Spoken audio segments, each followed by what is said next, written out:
ಇದೇ ವಿಚಾರವಾಗಿ ಸಿಟಿ ರವಿ ಅವರು ಕೂಡ ರಿಯಾಕ್ಷನ್ ಕೊಟ್ಟಿದ್ದಾರೆ. ವಿ ಸೋಮಣ್ಣ ಅವರ ವಿಚಾರವಾಗಿ ಸಿಟಿ ರವಿ ಮಾತಾಡಿದ್ದೇನು ಅಂತ ಬನ್ನಿ ನೋಡ್ಕೊಂಡು ಬರೋಣ.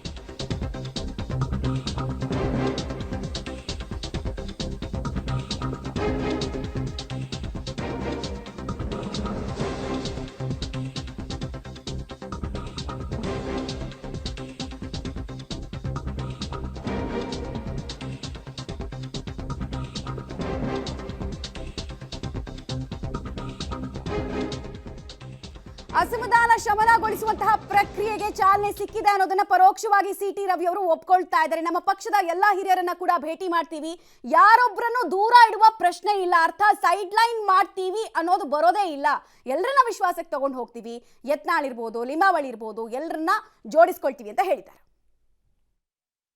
ನಮ್ಮ ಪಾರ್ಟಿಯ ಎಲ್ಲ ಹಿರಿಯರನ್ನ ಭೇಟಿ ಮಾಡಿ ಅವ್ರನ್ನ ಲೋಕಸಭಾ ಚುನಾವಣೆಯಲ್ಲಿ ಸಕ್ರಿಯವಾಗಿ ತೊಡಗಿಸ್ಕೊಳ್ಳುವಂತೆ ನೋಡೋ ಜವಾಬ್ದಾರಿ ನಮ್ಮದಿದೆ. ಒಂದೊಂದು ಓಟು ಮುಖ್ಯ, ಒಂದೊಂದು ಸೀಟು ಮುಖ್ಯ. ಯಾರೊಬ್ಬರನ್ನೂ ದೂರ ಇಡೋ ಪ್ರಶ್ನೆ ಇಲ್ಲ. ಎಲ್ಲರನ್ನೂ ಒಟ್ಟಿಗೆ ತಗೊಂಡು ಹೋದರೆ ಅದು ಫಲಿತಾಂಶವಾಗಿ ನಮ್ಮ ಪರವಾಗಿ ರಿಸಲ್ಟ್ ಆಗಿ ಕನ್ವರ್ಟ್ ಆಗುತ್ತೆ. ಹಾಗಾಗಿ ಸೋಮಣ್ಣವರಿಗೂ ರಾಜಕೀಯವಾಗಿ ಅವ್ರದ್ದೇ ಆದಂಥ ಒಂದು ಶಕ್ತಿ ಇದೆ.